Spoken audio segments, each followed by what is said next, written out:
instead of isolating myself from that early on, because I would have probably saved, I used to say tens of thousands of dollars, it's hundreds of thousands of dollars, and I would have grown my business much quicker than what.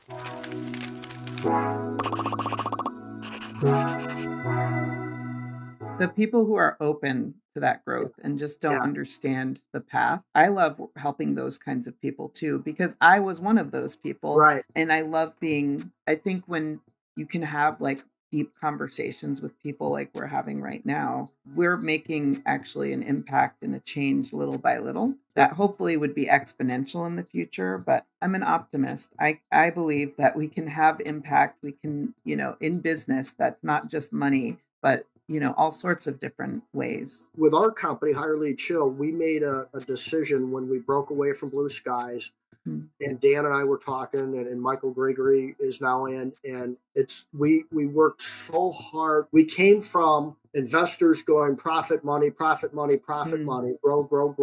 to we didn't even use the word profit. Yeah. What's our business model, and how do we get awesome at servicing our client? That's all we focused on for a year. And we didn't lose one client in January. In the recruiting game, that is unheard of.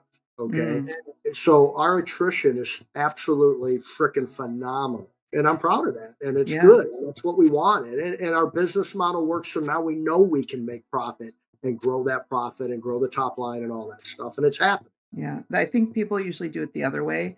Yeah. There's a lot of people who are great at the marketing and sales, and they can talk about the thing. Absolutely. And they're not good at the customer journey, the operation, the delivery of The what they're employee doing. journey. Yeah. The journey, the journey of anybody going through their company, because they're looking at the front end. I will say, I want to believe that's not sustainable, and yet I keep seeing businesses that continue on like that. I can give you some insight on that, almost data on that. There may be exceptions, and you might be right on a few that are doing that. Most of them don't have the margins though. And the reason is because they haven't figured out the employee. So Platt and I told him years ago, we were still at Blue Skies. I said, Minneapolis window cleaning is a big window cleaning company. We were looking to hire 40 technicians. It's a big company. I'm like, you've got to spend a fortune on recruiting. You're spending a fortune on marketing. Who the hell you think are going to go out and do all the work? Right. This $1,000 a month, $500 a month, and you want what? This is not happening. And he's like, we argued about it. To his credit and to my fortunate ability, I guess, and passion about what I was believing, he did it. We spent $40,000 in just boosting and sponsoring job ads, but we did over $200,000 in the month of June. So it paid off.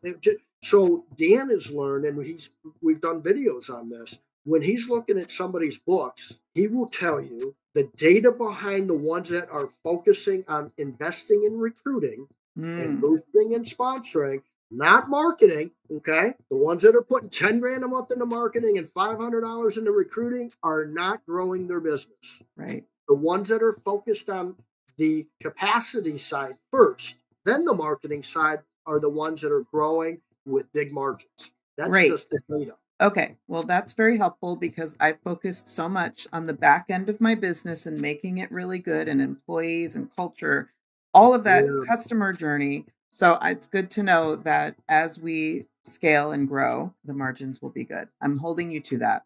Please do. They will. That makes me feel more optimistic about business in You're general. on the right path for sure. Yeah. Well, I appreciate hearing that. What do you wish that you had known at the beginning of your business journey that you know now? One, the employee side is the most important thing in business, period, end of story. That's one thing. I wish I would have gotten a coach. I wasn't one of those that believed I knew it all. And we've talked about this, right? Going to conventions wasn't super comfortable for me. Debbie Sardone called me years in like 2004. You got to go to Vegas to I'm not a convention. You've got to go, I'm like, I went and it was a game changer. Right. And then talk to other people.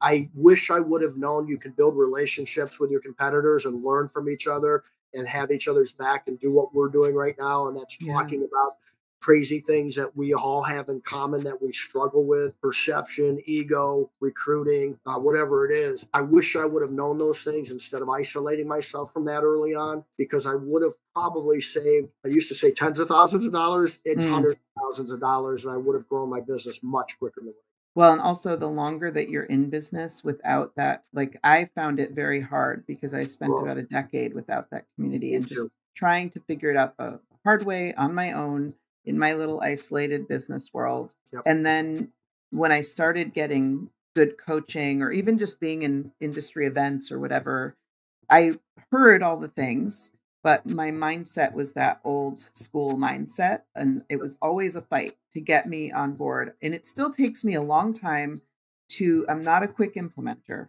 Yeah. often because I have that thing, the experience in the back of my mind of, this is why that won't work, Right. Right. and then you get new kids in here who have like a year in business or less, or they're smarter and they start with coaching right away and they shoot forward because they don't have the baggage. At least that's what I think it is. I'm not sure Yeah. that that's the reason, but I think it is. I personally know people that are like that, that are younger people that seem to do really, really well, but they got involved with Conquer or whatever, Yeah. and they did it the right way. Well, And there, the internet wasn't even that big in 2004 and early 2000s oh when no, so it wasn't like you were open to that as much as you are today I either. didn't. I don't remember any group on the internet in Yeah, when I bought my company. no, I think it was like 2004 or 3, yeah, and there was nothing for me there. And right, even up until I joined the coaching group Conquer, that's when I really found like my people, like people who took yeah, business seriously, who weren't just, trolls on the internet. It felt right, very, and I paid more than I've ever spent in my life on myself. It was so scary to yeah, spend that money, and it was worth every penny. And it just 10x'd my mindset, my business, everything about my development. I'm very proud of myself because I could have stopped at any point. I could have let my old mindset win. I see a lot of old timers, as you do too, who just cannot adapt. right. And it's hard, but I keep moving forward. Listen, Bisfit, if you believe in the mission of this podcast, I need you to like and subscribe right now. Pause this, go find the podcast. You might already be there, which is easy. Just go like and subscribe. And if you really, really believe in it and you want Bisfits to unite and change the whole business world, please rate it. Rating is the best way to get the word out to attract more like-minded misfits like you and me so that we can overthrow the takers of this world who currently dominate the business universe. Now, I know I sound like I'm some courageous lady of business. I am not. I can't do this alone and I don't want to. I need you, and we need a coalition of fellow misfits. So do it now. The quicker we take action, the quicker we can change our business world. Now let's go do great things, and I will see you next week. I'm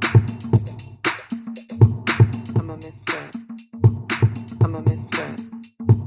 I'm a misfit. I'm a misfit. I'm a misfit. I'm a misfit. I'm a misfit. I'm a misfit. I'm a misfit. I'm a misfit. I'm a misfit.